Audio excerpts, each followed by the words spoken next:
Srivasadi Gaura Bhakta Vrinda. Hare Krishna Krishna Krishna Hare Hare, Hare Ram Ram Ram, Hare Hare. Oof. Somebody likes to read this section? Srivasadi Gaura Bhakta Vrinda. Hare Krishna.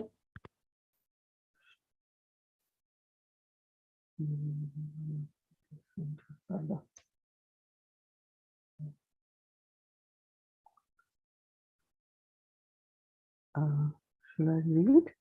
Yeah. From Duryodhana laughingly sent? Yeah. Okay. Duryodhana laughingly sent his brother Dushasan to bring Draupadi into the assembly and present her to her new masters. The evil-minded prince paid no heed to her tears or entreaties. Cruelly grabbing her hair, he dragged her into the gambling hall, incited by his crooning. Karn, Duryodhana bellowed, "Strip her! She is already a wanton woman with 5 husbands, so what does it matter if we see her naked?" Dushasan seized hold of her sari and attempted to disrobe the bitterly weeping princess. Bound by truthfulness and depending fully on Krishna, the 5 Pandavas restrained themselves from immediately annihilating their gloating cousins. Vidura and other elders repeatedly pleaded with Dhritarashtra to check his sons, but the king remained silent. Out of deference to him, no one intervened to defend the persecuted princess. Seeing that she had no protector, Draupadi helplessly fixed her mind on Krishna. O great Yadu Lord, protector of the people and soul of the universe, save me, who am afflicted with no other shelter than you. Krishna at once came there, unseen, and mystically provided her with an endless sari. Thwarted in his strenuous efforts to strip her, Dushasana collapsed in exhaustion. Jackals began howling, and the ground shook. The blind king sat shocked. What had he done? How had he allowed such heinous acts? These dark omens seemed to portend his imminent destruction. The same divine power that had miraculously saved Draupadi would surely wreak a terrible revenge on him and his sons. He raised a hand and stopped his proceedings. Fearing divine retribution, he released the Pandavas and their wife from slavery and returned their kingdom. However, as the Pandavas traveled back to their capital, Duryodhana and his henchmen convinced the weak-minded Dhritarashtra and that it had been folly to return the kingdom to the Pandavas. We must now fear their vengeance. They beseeched him to send a rider to summon them back for one final gambling match. The terms would be that the losers would be banished for 13 years. For the final year, they would live incognito in a city. If discovered, they would have to go back into exile for another 13 years. Shakuni placed a hand on the king's shoulder. With the Pandavas out of the way, we can consolidate our position and easily deal with them when they return. Oh, let's pause here. So there are a few elements here. We can see that Draupadi, she realizes nobody else can protect her in that place. That is sometimes our situation too. We have family, we have loving family, we have relatives that may care about us, we may have devotees around us that care about us.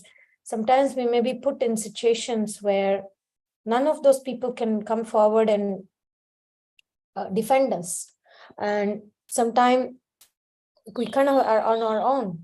We have to stand on our own legs. Sometimes we have to fight for ourselves. And that best fight for ourselves that we can do is by calling out to the Lord. Because the Lord is always ready. He's waiting always at the door that we will call him. He's always waiting at the door that we will call him. He loves us and he wants to protect us. And Draupadi had, 5 powerful husbands that can be compared to devotees that love us, that care for us truly, are well-wishers. But sometimes they are bound by, I don't know, their own obligations, etc., their weakness, their own minds. So the point of this section is that we cannot depend on human beings, no matter which those human beings can be. They can only take us till the shore. They cannot, you cannot make a horse drink the water. You can only take the horse till the water. And also for us is similar, how we call out to Krishna in these circumstances when we are left alone. It may sound very unfortunate, right? But spiritually speaking, those are the times that we take shelter of the Lord helplessly. And that's exactly the qualification of a devotee who can get attention of the Lord. To remember, to realize that my wealth, my beauty, my power, my resources, none of these things are useful and helpful to me anymore. And Krishna, you're my only shelter and I take shelter of you. When we call out to Krishna in that helpless way, which Draupadi did, she saw that nobody can help her, no other shelter than you. And it's not just a words to say no other shelter than you. It's a state of consciousness. Are we clear about that?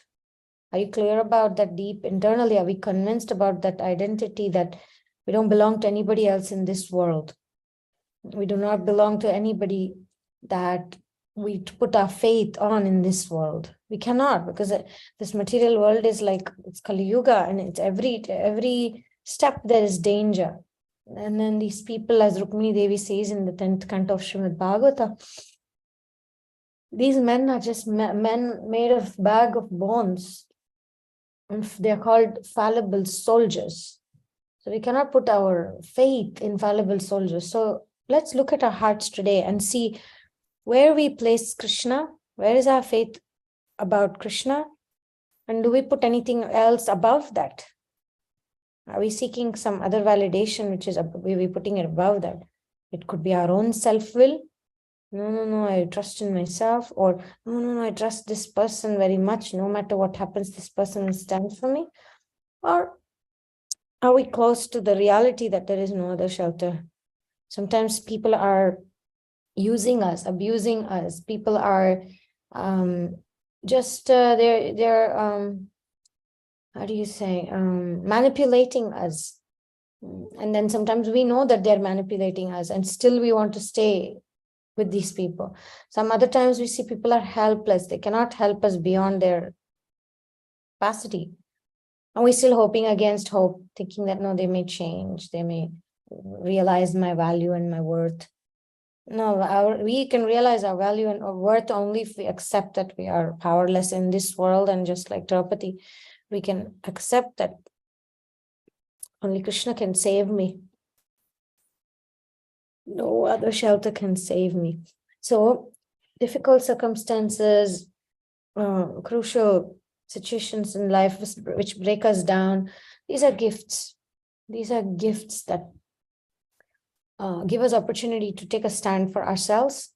Because as long as we depend on other people of this world, we can't take a stand for ourselves. They may help us a little bit, but sometimes pleasantly, sometimes unpleasantly, they can help us. Like Pandavas are unpleasantly helping Draupadi.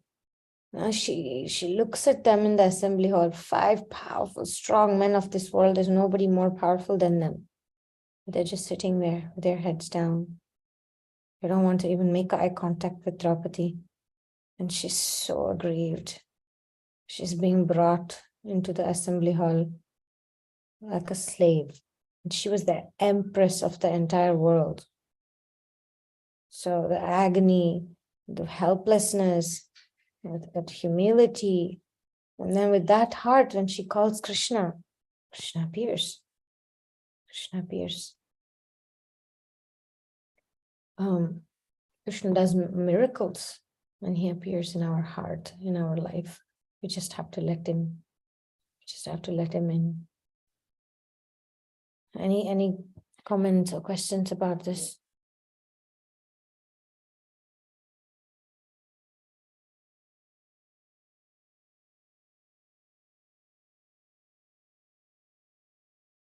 And then immediately the omens happen, and then Krishna came and provided her endless sari, and Dushasana could collapsed in exhaustion.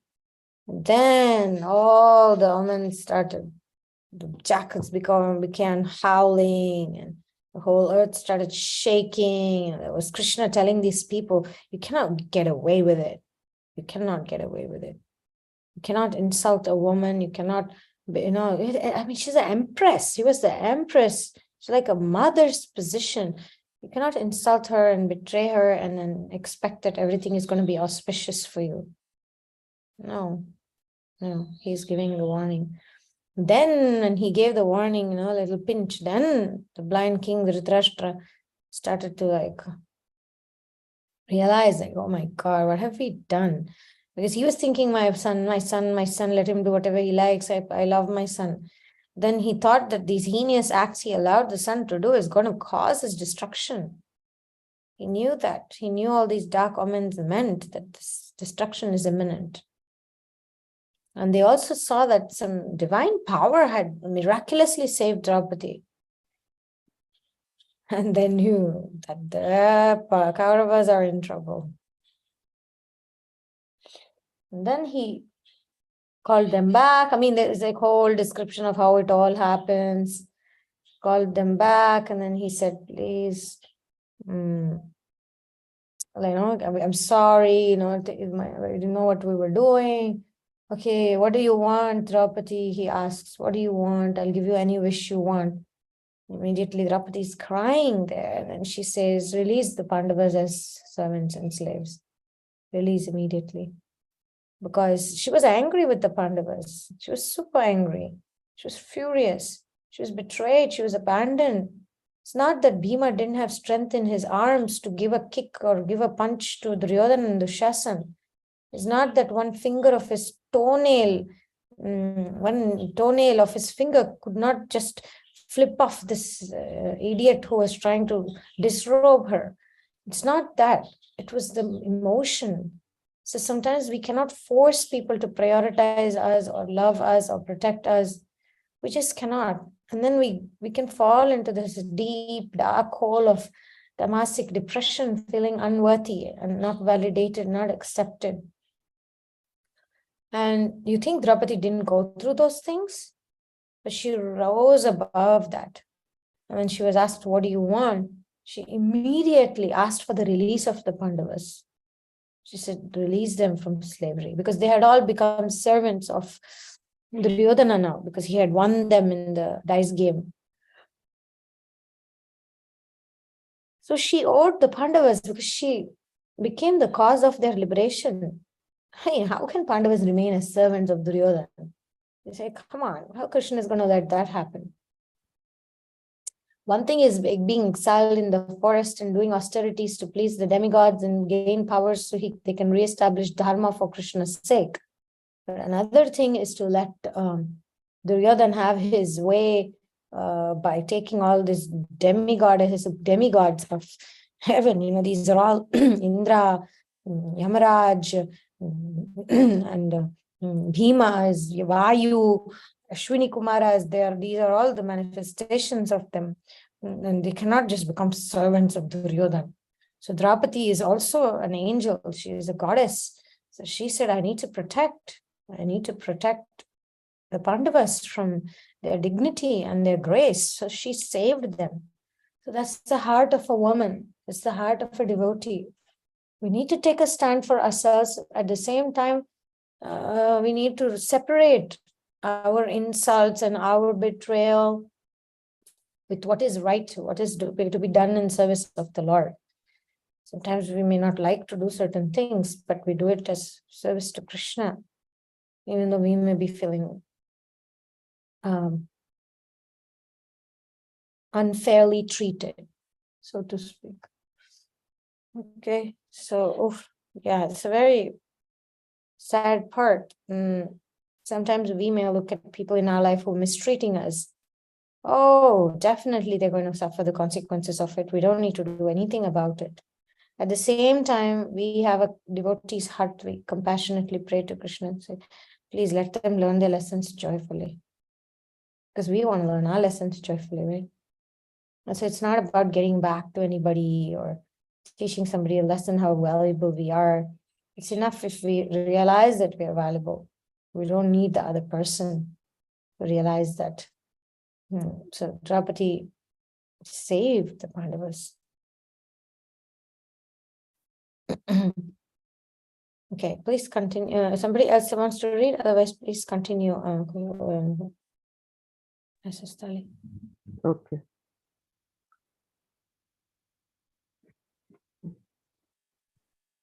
Pandavas and their wife from slavery and returned their kingdom. When they returned, the next page. Yeah, thank you. Dhritarashtra finally acquiesced. The messenger left at once. Bound by an oath that he would never disobey his elders, Yudhishthira returned to Hastinapur on Dhritarashtra's request. Once again he lost to Shakuni. Out of his strict adherence to truth, he honored the terms of the match and retired to the forest with his brothers and Draupadi. For the 13th year, they assumed false identities and hid in the kingdom of Virat. Despite sending his spies all over the world, Duryodhana could not discover their whereabouts until the end of their exile. At that time, Yudhishthira sent a respectful message to his uncle, Dhritarashtra, requesting for his kingdom to be returned and assuring the Kurus that he would not exact any retribution for the sufferings he and his family had endured at their hands. Dhritarashtra refused. For the last 13 years, his son Duryodhana had used the Pandavas' vast wealth to buy their friendship and loyalty of many kings. The Pandavas had nothing. If there was a battle now, he was sure his sons would come out triumphant. Krishna personally went to Hastinapur to sue for peace. To keep the peace, Yudhishthira will settle for 5 villages. After all, they are royalty and therefore must have some place to rule. Vidura and the other Kuru elders urged Duryodhana to accept Krishna's offer and avoid a war. Duryodhana punched his hand with a loud slap. I will not give them enough land in which to insert a needle. He tried to arrest Krishna, thinking that the Pandavas would be powerless without him. To his amazement, from the Lord's body, countless warriors, including the Pandavas, emerged. Duryodhana's men fell back in terror. After Krishna had departed, Dhritarashtra sat fretting in his chambers. He could neither eat nor sleep. His son had committed a grievous error. Krishna was immensely powerful. Some said he was the supreme lord. The king summoned his brother Vidura. When Vidura arrived, the king was seated in his throne room surrounded by Duryodhana and his supporters. My foolish son has offended the powerful Yadu hero, he said, wringing his hands. Vidura, you are wise and my best well-wisher. Tell me, what should I do to avert calamity? Vidura sighed. From the beginning of Duryodhana's aggression towards the Pandavas, he had constantly advised his elder brother to check his son. Each time, his advice had fallen on deaf ears. He decided to try one last time to make the king see sense. You must now return the legitimate share to Yudhishthira, who has no enemies and who has been forbearing through untold sufferings due to your offenses. Dhritarashtra's face darkened. What are you saying, Vidura? Why should I do that? I have nothing to fear from Yudhishthir. He will never attack me. Vidura took a deep breath. Dear king, Yudhishthira is not alone. He is waiting with his younger brothers, among whom is the vengeful Bhima, hissing like a snake. Surely you fear him. At the mention of Bhima, Dhritarashtra paled. Following the attempted disrobing of Draupadi, Bhima had vowed to drink Dushasana's blood, smash Duryodhana's thigh, which he had lewdly displayed to Draupadi after the gambling match, and kill all 100 of Dhritarashtra's sons. If there was a war, who could stop the mighty Bhima from executing these vows? Noticing that his father's fear of Bhima was weakening his resolve to keep the Pandavas' property, Duryodhana jumped to his feet. Father, you need not fear Bhima. I am far more skilled a warrior than him. I have been trained in mace fighting by none other than Krishna's elder brother Balram. That hero has assured me that no one can match me in a mace fight. I shall surely defeat Bhima. Ignoring Duryodhana's outburst, Vidura again urged Dhritarashtra to return the Pandavas' kingdom to them. He reminded his brother that the Pandavas had Krishna as their ally. He is the supreme personality of Godhead, and he has accepted Kunti's sons as his kinsmen, and kings of the world disobey Krishna. His family, the Yadus, the unconquerable heroes, and they will do whatever Krishna says. Dhritarashtra's mouth quivered. He had heard many sages refer to Krishna as all-powerful supreme person. What if were true? What chance did he and his sons have against the divinity? Maybe he should return the Pandavas' kingdom? Seeing his father wavering, Duryodhana again leaped up. Krishna is just a sorcerer.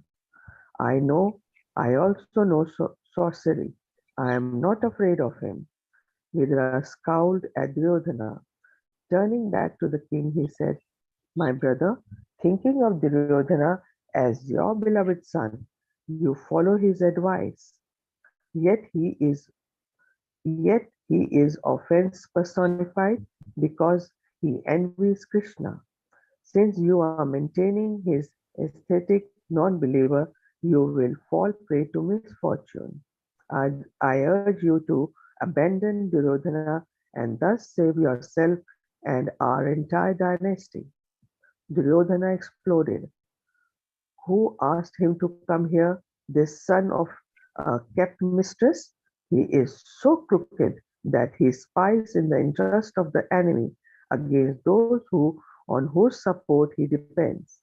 Toss him out of the palace immediately and leave him with only his breath. The palace guards hesitated.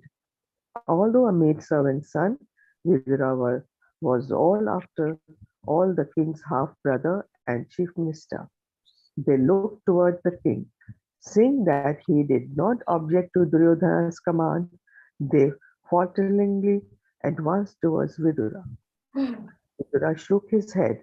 He loved Duryodhana, who was after all his nephew, and he was unhappy to see him recklessly proceeding towards certain destruction, taking his father and the entire Kuru dynasty with him. Still, he took his as a God-sent opportunity to leave for a holy pilgrimage where he could devote himself exclusively to Krishna's loving service. Placing his bow by the door to indicate that he could take no part in ensuing war that was now certain, Vidura left his brother's palace. Hearing of Duryodhana's offences, Parikshit breathed heavily and pressed fist into his hand. Pray, tell what the great saint Vidura did after he left the palace. Shukadeva replied, intent on increasing his piety and qualifying himself for the Lord's transcendental loving service. He journeyed to holy places of pilgrimage. Listen as I recount his journey. Okay. Yeah. So here, Vidura, you can see, right? He comes back after all this, he comes back in the end after the war. So look at the insult of how Duryodhana insulted Vidura. So painful. But Vidura, he could separate his own personal feelings with what is dharma. So later on, when he came back, he still was there for his brother after Duryodhana was dead and gone. And see, this is the Maya. Sometimes, like Dhritarashtra, like kind of blindness we have sometimes. We don't realize the consequences of our actions sometimes. So from Vidura, what we can learn is that our heart, if set on Krishna, if we want Krishna's will to be done, no circumstances can actually affect us or bring us down. And wow, so beautifully he just said. He took this as a God-sent opportunity to leave for holy pilgrimage. That's it.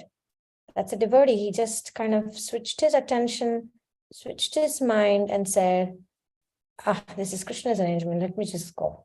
So that's like a healthy way of dealing with disappointments, instead of thinking why this person rejected me, why this job didn't work out for me, and go into self-doubt.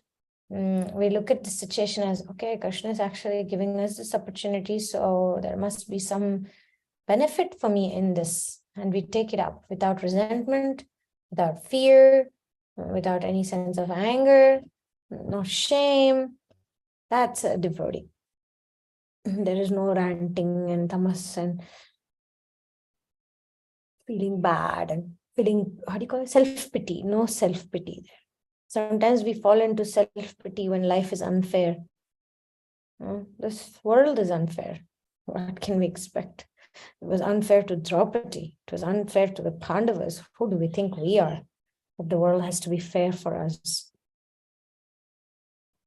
But it's about what we do with that situation. Where do we put our heart? Where do we put our faith? It's not easy, but it's worth it. It's worth it to save that energy from, instead of resenting and feeling depressed and going into self-doubt. It's worth it to shift our focus and put it on Krishna must have this arrangement and go there. Become lazy. Again, becoming lazy about negativity, becoming lazy about feeling depressed. Don't become depressed. Be lazy about being depressed and keep going, keep doing things that you need to do to come closer to Krishna. So that's the end of that section. And then, of course, tomorrow we will read how Vidura travels. He goes around pilgrimage and nice things happen. And yeah, he takes it as Krishna's arrangement. If we are mentally prepared, any situation can teach us how to come closer to Krishna. If we are mentally not prepared, even in the best situation, best relationship, best facilities, we will still feel lost. And so it's not the circumstance, it's not our situation, it's not our relational situations, it's not the other person, it's our state of mind.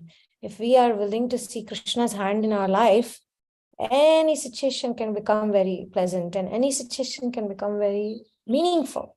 Maybe not pleasant. Pleasant is not the point, but meaningful is the point. Is our path meaningful? Am I in this situation? Is there meaning out of this? We can create meaning, just like Dura did.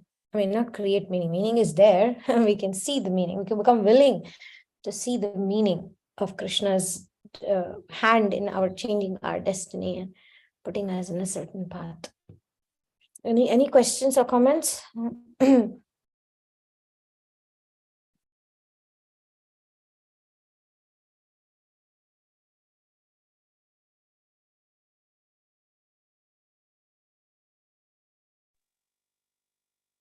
Okay, if we don't have any questions or comments, we can end here. Thank you very much for your attention. Grantaraj Srimad Bhagavatam ki jai. Srila Prabhupada ki jai. Let us meditate on the on the actions of Vidura and try to see Krishna's hand in our day-to-day and in our life and our circumstances.